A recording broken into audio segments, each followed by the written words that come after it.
జగన్నాథ జగతి భారధారక ప్రసీదత్వం విరూపాక్ష ప్రణౌమిత్వం మహేశ్వర బ్రహ్మ విష్ణు రుమానాథ ఇది లోక వివృద్ధయే త్రేధాకృత స్వరూపాయ శూలపాణి నమోస్తుతే.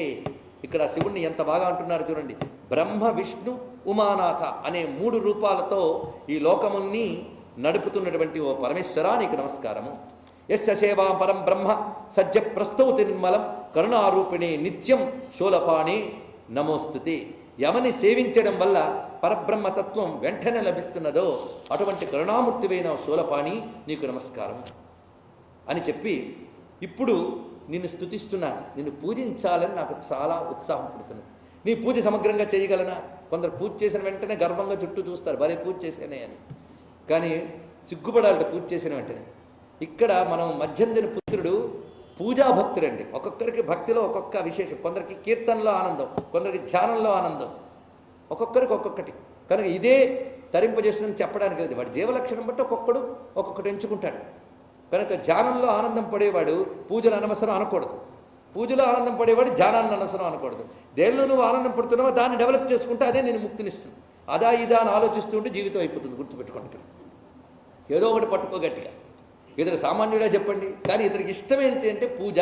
మొత్తం ఇతని యొక్క చరిత్ర మొత్తం చూస్తే భగవంతుడు కనబడినా నేను బాగా పూజించే వరం ఇవయ్యా అని అడుగుతాడు. అంతేగాని ఇంతవరకు పూజలు చేశాను కానీ నువ్వు వచ్చే అంట, నిన్ను బాగా పూజించాలి అంటే పూజ వల్ల ఏదో పొందడం ఇతనికి అక్కర్లే, పూజే ఇతనికి కావాలి. ఆ పూజలోనే శివానందాన్ని అనుభవిస్తున్నాడు అతడు. అది తెలుసుకోవాల్సింది.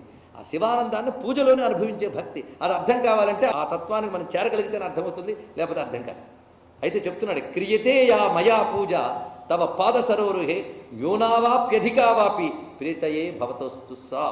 స్వామి నీ దగ్గరికి వచ్చా, నమస్కారం చేస్తున్నా, నీకు పూజ చేస్తాను. ఆ పూజ నేను తక్కువ చేస్తానో ఎక్కువ చేస్తానో నాకు తెలియదు, చేస్తానంతే. ఆ చేసింది తక్కువో ఎక్కువ ఏదైనా అది నీకు ప్రీతి కలిగించుగాక. ఇది చెప్పాడండి. ఎంతకంటే ఇంకేమిటి అడుగుతాం పరమాత్మని. తస్యైవ సూలిన పశ్చాత్ అని చెప్పుకుని ఇంకా అక్కడే నివాసం ఏర్పరచుకున్నాడు.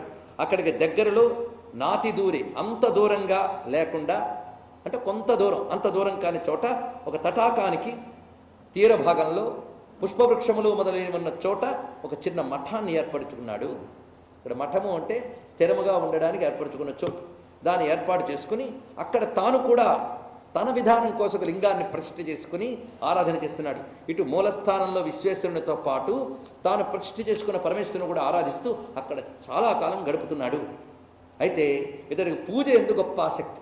ఈ పూజాశక్తి చేత ఏం చేస్తున్నాడంటే ఉషక్కాలంలో లేచి చేయవలసిన సంధ్యాది కృత్యములన్నీ చేసి బయలుదేరి భస్మకృత స్నాన. చూడండి, స్నానాలు అనేక రకాలు. ముందే నీటి స్నానం చేసేయండి కదా, భస్మ స్నానం చేసుకుని అనుష్ఠానములు చేసుకుని తిన్నగా దండకమండలాలు పట్టుకుని పువ్వులు అవన్నీ ఏరడానికి బయలుదేరెట్టండి అడవిలోకి.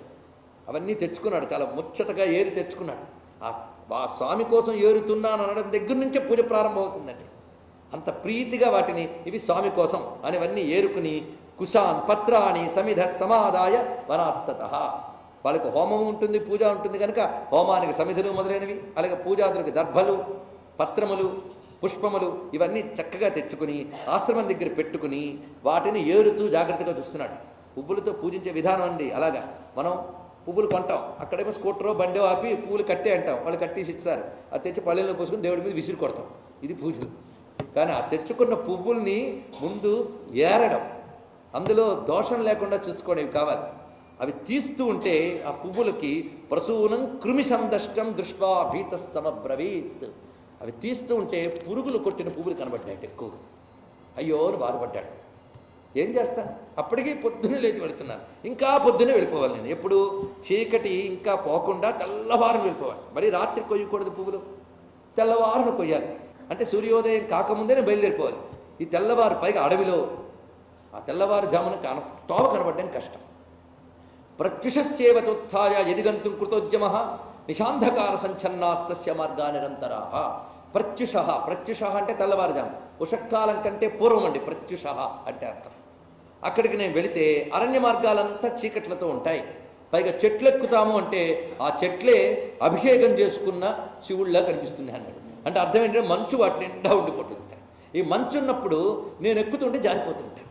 ఆ చెట్లు ఎక్కుతున్నప్పుడు, చెట్ల మీద చేయి వేస్తున్నప్పుడు జారిపోతూ ఉంటాను. పైగా నా కాళ్ళు చేతులు, కాళ్ళు చకచక అడుగులు వేయడం కష్టం ఆ నేల మీద.